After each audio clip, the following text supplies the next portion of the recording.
Il est 20h sur les antennes de Spectrum Télévision. Mesdames, bonsoir. Monsieur, bonsoir et merci d'être avec nous. C'est le journal, un seul titre. Georges Banquin-Calabuse a présidé hier la 38e session ordinaire du Conseil national de la communication au siège de l'institution. Principal point à l'ordre du jour, la prolifération des discours de haine à travers les médias. Les membres du CNC ont prononcé des sanctions contre certains médias. Le résumé des travaux dans ce 20h. Mesdames, bonsoir. Monsieur, bonsoir et merci d'être avec nous. Votre journal s'ouvre tout de suite en langue anglaise avec vous, la Donnette Ondissa. Bonsoir. Good evening to you, Leila Rengansu, and good evening to you, all viewers of Spectrum Television. Welcome to the 8 p.m. Bilingual newscast. As rightly mentioned in the headlines, George Banquin-Calabuse, the president of the National Communication Council, has issued sanctions to some media organs over the proliferation of hate speech. Well, this was in the 38 Council ordinary session that took place in the political capital of the country. Let's go listen to his interview as prepared by Olivier Boussike.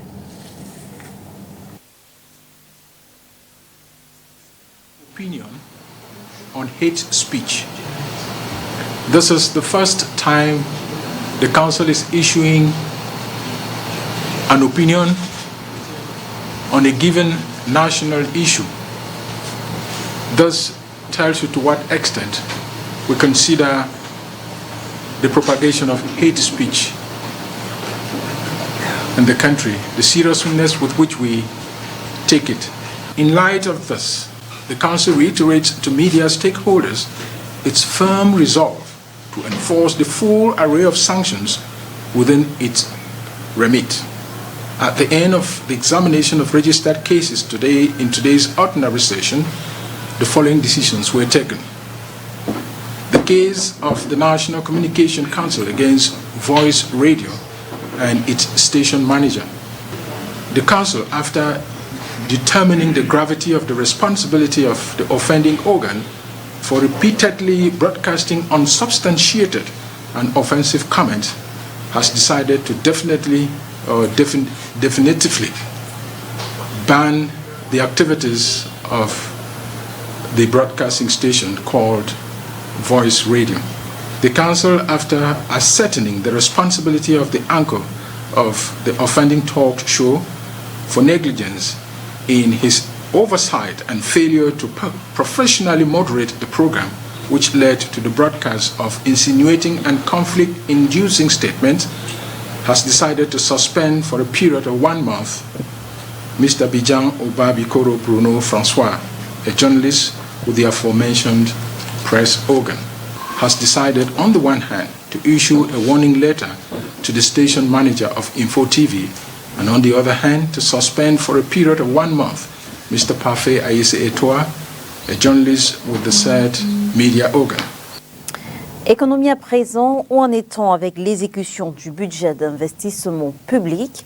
La question était au centre de la deuxième session du Comité national de suivi physico-financier du budget d'investissement public au titre de l'exercice 2022 qui s'est tenu hier dans la capitale politique du Cameroun. Taux d'exécution, perspectives, difficultés. Dans cet élément de Rosette Ayaï, la présidente du comité qui s'est confiée à notre reporter Olivier Bouzique. Nous sommes en train d'examiner la situation effectivement de l'exécution du budget de l'investissement public pour la fin de l'exercice 2022. Nous sommes en train d'arrêter les chiffres et nous vous communiquerons les chiffres précis. Dès que nous aurons terminé les travaux, je crois que les services techniques sont là. Ils vont vous communiquer les chiffres précis. Mais je voudrais vous dire que nous sommes à peu près dans les mêmes chiffres qu'à la fin de l'exercice 2021. C'est-à-dire, je crois, ici, je crois que c'était dans les 75, entre 74 et 75% d'exécution. Ce que nous trouvons déjà, plus ou moins satisfaisant, mais nous croyons que c'est encore insuffisant au vu des besoins sur le terrain.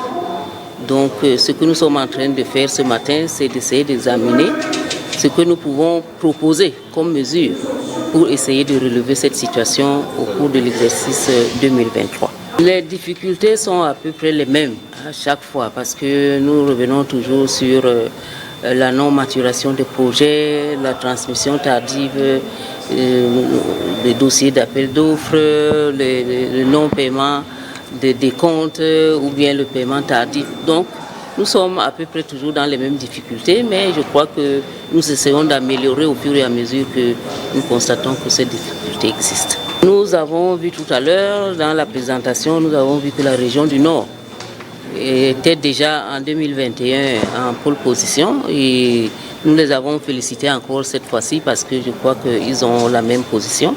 Mais en général, nous remarquons quand même que dans les régions, le budget est relativement bien exécuté.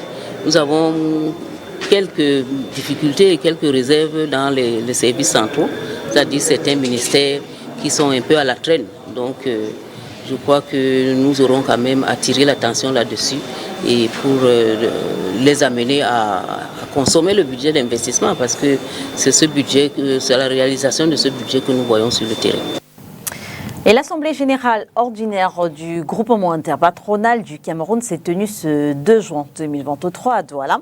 S'il n'était pas question de la fusion JCAM-ECAM, nous avons tout de même appelé un économiste question d'analyser l'avenir de cette fusion lorsqu'on sait qu'en arrière-plan, des sons dissonants se font entendre. Je vous propose d'écouter le docteur Jean-Marie Bieda.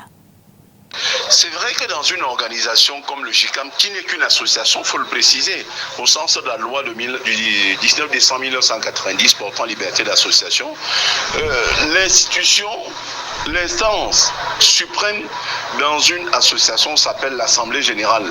Donc le conseil d'administration n'est qu'une instance intermédiaire entre le secrétariat exécutif et l'Assemblée générale. Donc l'Assemblée générale peut avoir approuvé le projet de fusion entre le JCAM et ECAM et arrivé à l'Assemblée générale maintenant, ce projet est retoqué. Donc à date, ne disons pas encore que la fusion a été totalement actée, c'est en partie. Donc en principe, en vertu de ce que il faut remonter auprès de l'Assemblée générale qui, elle, a de pouvoir statuer lorsque le conseil d'administration l'a fait. Attendons de voir parce que les gens qui contestent pour la plupart sont membres de l'Assemblée générale du JCAM et quand cette Assemblée générale viendra maintenant, on verra donc si ces gens seront mis en minorité, si ce projet de fusion est mis en débat ou est mis en délibération. Donc à date, c'est une première étape vers ce projet de fusion entre le patronat ECAM et le JCAM. Donc pour le moment, on ne peut pas encore dire de façon certaine que le projet va aller jusqu'au bout. Donc la première étape a eu lieu. La deuxième étape sera maintenant la validation par l'instance la plus indiquée, la plus compétente en cette matière-là, notamment l'Assemblée générale. Mais personnellement, je vois très mal comment est-ce que l'Assemblée générale pourra adopter. Je ne sais pas, il faudrait que je lise ça de très près. Est-ce qu'on a assisté au niveau du conseil d'administration à une validation de la fusion-création ou de la fusion-absorption? Parce que si c'est la fusion-création, cela tend à dire que le JCAM devrait disparaître et laisser la place à un nouveau patronat. Là, j'ai des raisons d'en douter. Parce que tous ceux qui crient, les cris d'orfraie qui ont été entendus ça et là, vont dans le sens de militer pour une fusion-absorption. Le JCAM, l'ECAM arrive, on fusionne, on absorbe l'ECAM et le JCAM reste en place. Donc, attendons de voir ce qui va se passer lorsque l'Assemblée générale sera convoquée pour se prononcer sur cette première étape qui a vu la validation du projet de fusion entre le JCAM et l'ECAM. Économie encore, notation financière, Fitch maintient le B du Cameroun avec une perspective stable. En croire l'agence américaine, la note de défaut des émetteurs en devises à long terme du Cameroun à B reflète l'économie relativement diversifiée qui sous-entend une croissance résiliente et un niveau d'endettement public modéré par rapport à ses pairs africains. Je vous propose d'écouter les explications du docteur Louis-Marie Cagdeux. Il est économiste. L'agence Fitch a attribué au Cameroun une note de B. Dans le système de notation non américain, ce n'est pas une bonne note. Ça veut dire que la situation du Cameroun est très spéculative. Pour qu'on se comprenne bien, À la question de savoir si l'État du Cameroun est solvable, l'agence Fitch répond que sa situation est très vulnérable et que le risque d'insolvabilité de l'État du Cameroun est très élevé. Et quand c'est comme ça, on ajoute que l'environnement économique est très vulnérable. Voilà la situation en gros. Ce qui a quel impact sur notre économie, ça veut dire que si nous empruntons encore de l'argent sur le marché international, les taux d'emprunt seront plus élevés. On est descendu, on était à B+, à un moment donné, on descend progressivement dans la notation. J'espère qu'après B, ce qui nous reste c'est C, c'est-à-dire que encore une situation très mauvaise, une situation où on dit que nous ne pouvons pas rembourser les dettes. C'est un peu ça. Ce qui est au cœur du système et ce que les gens doivent comprendre, c'est la capacité de rembourser les dettes. C'est bien facile de dire que le Cameroun est autour de 44% de taux d'endettement du PIB et qu'on va redescendre à 39%, etc. et donc on peut continuer de s'endetter. C'est pas ça le plus important. Est-ce qu'on est capable de rembourser le peu d'argent que l'on prend? La question est celle-là. Et la réponse, c'est que le risque d'insolvabilité est très élevé. L'État du Cameroun a de la peine à rembourser. Et pour que l'État du Cameroun rembourse donc, le FMI, qui est le gendarme vers qui les investisseurs se dirigent, le FMI donc cible les ressources et les recettes sûres. C'est pour ça que, on réduit tout ce qu'on appelle subvention. Parce que ça doit permettre de payer les dettes. Ce que les gens doivent comprendre, c'est que quand on dit qu'on est dans un nouveau programme avec le FMI, ça signifie que désormais, le FMI saisit nos comptes pour payer prioritairement les dettes. Et si le FMI ne fait pas ça, on chute directement dans une situation d'insolvabilité sur le marché financier. Voilà la situation. On augmente le carburant, ça va signifier quoi? Ça va signifier que c'est une recette. Si le gouvernement voit, le FMI voit 700 milliards mis dans le carburant, c'est une bonne ressource à récupérer. Well, I'll take you over to the southwest region of Cameroon, where some businessmen and women have been schooled on the functions of the Independent Public Councillor of FACO. Well, this is with aim to ensure a free, fair arena for business activities.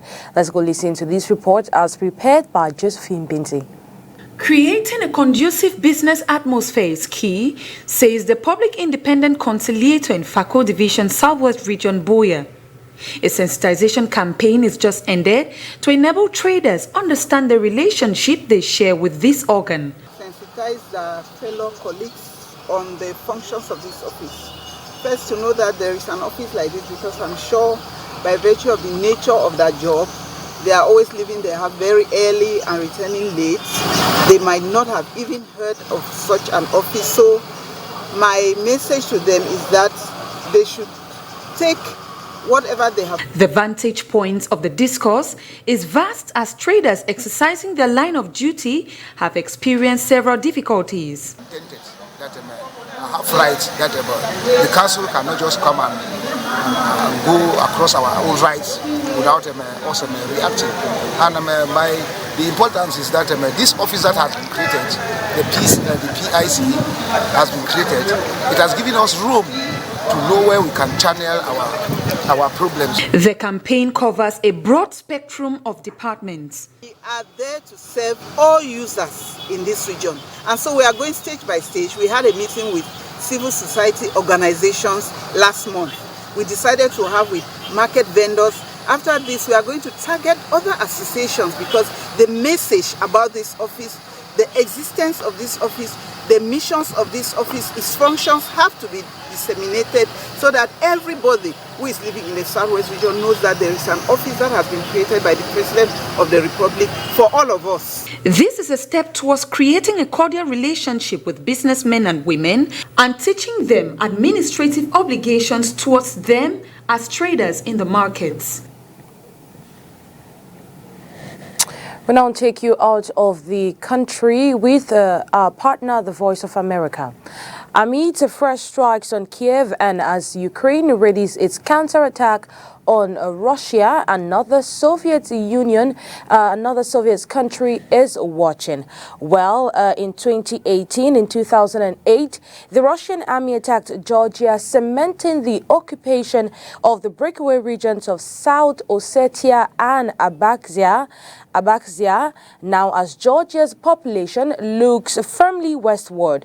Some accuse its government of leaning towards Moscow, risking Georgian hope to join the European Union. Let's go listen to this report as filed in by the Voice of America. Here in north-central Georgia, Russia is never far away. Barriers cut through Kurvaleti village, separating South Ossetia from the rest of the country. European Union monitors help ensure stability along what's called the administrative boundary line. We are particularly at this spot here today because it's a very visual point to see how indeed the conflict for many people is not over. It's certainly not over in Saravani settlement, a few dozen kilometers away. It houses thousands of people displaced by the South Ossetian conflict 15 years ago.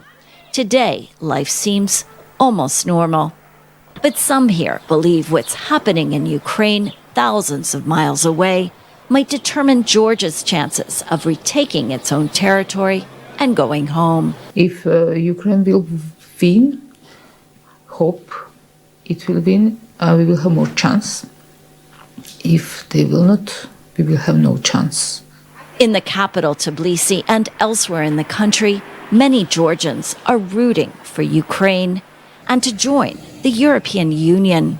In this former Soviet republic, the birthplace of hardline Soviet leader Joseph Stalin, there are strong feelings, too, about Russia, including the thousands of Russians who have arrived for business or political reasons since Moscow invaded Ukraine. Russians who are here must go home. Must go home. Really, what is it? Critics say the ruling Georgian Dream Party does not reflect the country's pro-Western bent. Moscow's resumption of flights to Tbilisi in May, marking warming ties between the two countries, was met with protests here. There were massive demonstrations earlier this year against a so-called foreign agents bill for groups receiving funding from abroad. The government ultimately dropped the legislation, which critics denounced as again bringing Georgia closer to Russia. Basically, the entire Georgian population for quite some time, the majority of it, has been supporting the pro-European future of Georgia, but also integration with NATO. And of course, the government these days has been going against that wave. Georgian Dream Party lawmakers say they are committed to democracy and to Europe, but must walk a pragmatic line faced with their powerful Russian neighbor. For now, the party appears to have more popular support than the opposition. Two big events are coming up. The EU will reconsider Georgia's candidacy application after having recommended a set of reforms, and Georgia's 2024 elections. Both could determine where the country is heading in the months and years to come. Lisa Bryant for VOA News, Tbilisi.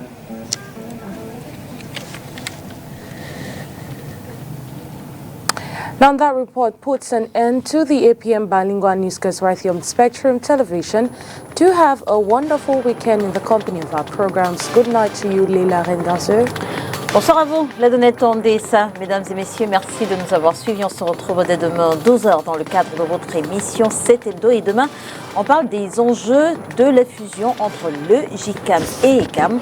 On parlera également de la nouvelle liste de Rigobert Sambahanac avec, comme d'habitude, des invités triés sur le volet. Alors je vous dis à demain, si bien sûr Dieu le veut. Bonsoir.